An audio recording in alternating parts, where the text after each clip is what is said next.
Hello, did you know that as of February 1st, 2007, the Fujita scale that was used to measure tornadoes is no longer used. The new enhanced Fujita scale, which was created by a group of meteorologists that convened at the University of Texas Tech, found that one more appropriate to measure tornadoes now present day.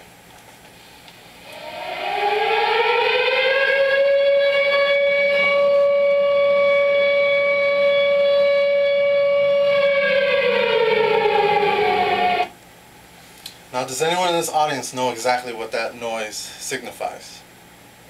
I mean, there's a tornado forming. Correct. That means there's a tornado that's been spotted in the area and a tornado warning has been issued for that area. Now, hello, I'm Mark Soriano, and today we're going to talk about tornadoes and how they are formed. People know that tornadoes are a very destructive force provided from Mother Nature, of course, but many do not know much about them or how they're formed. We'll try to change that today. Today we're going to be talking about the definition of a tornado, how tornadoes form, and what you should do if you're caught in the path of a tornado. Let's first start by defining what exactly a tornado is. According to the National Oceanic and Atmospheric Administration, a tornado is a violent rotating column of air that extends from the clouds to the ground. Now, there are two different types of tornadic events. There are tornadoes and waterspouts. Let's first start with tornadoes. Here's a video on a tornado.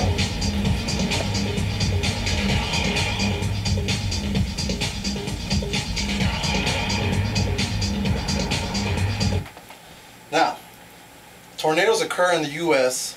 more than in any other place worldwide, with approximately 1,000 tornadic events occurring annually. The second highest place is Canada, with only 100. Now, tornadoes usually have winds that blow anywhere from about 100 miles per hour, and they're responsible for 70 deaths and about 1,500 casualties a year.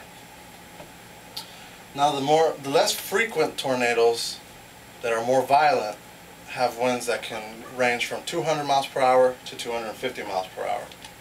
The next tornadic event is a waterspout. Here's a video of what a waterspout looks like.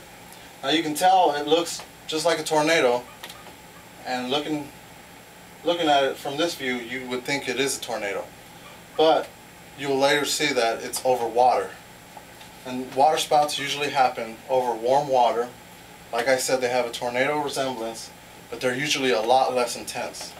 They can reach land, but usually dissipate once they reach land. But there are rare occasions where they can transfer onto land, which then turns them into a tornado. So now that you know exactly what a tornado is and the two different types, let's start by how tornadoes form. And let's start with this video courtesy of the Weather Channel. In any given year, the U.S. reports more tornadoes than any other country worldwide. On average, over 800 a year. Why do so many tornadoes form in the United States? Tornadoes normally occur when warm, moist Gulf air meets cool Canadian air. The warm air rises, clouds form, storms develop. Wind shear, winds at different altitudes blowing in different directions, causes the air between the layers to begin spinning, almost like a horizontal tornado, although not nearly as fast. When this horizontally rotating air meets an updraft, the rotating tube can become stretched and tilted. As the now nearly vertical tube tightens its spin, it speeds up, and the result? A tornado that has the potential of causing loss of life and extensive property damage.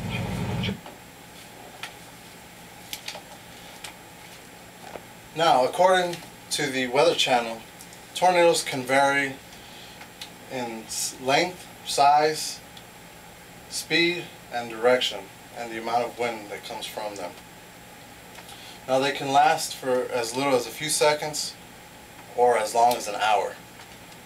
So now that you know how a tornado is formed, let's start with what you should do if you're caught in the path of a tornado. Now if you're in a house, you want to move to your basement or a cellar. If you don't have a basement or cellar, you want to move into the innermost hallway of your house or a closet or bathroom. Now, and you don't want to go outside until the storm has passed, because the tornado can form again once one has dissipated. Now, if you're outside and you can't get in the building, you want to crouch next to a building, covering your head with your arms and a piece of clothing if you can. Or if you can't get next to a building, you want to lie flat in a low-lying ditch and do the same. Cover your neck with your arms. If you're in a vehicle, you want to put your seatbelt on, lower your head in your lap below the window, and cover your neck with a piece of clothing if you can. Do not try to outrun the tornado. Now, we've gone over the definition of a tornado, how they form, and what you should do if you're caught in the path of one.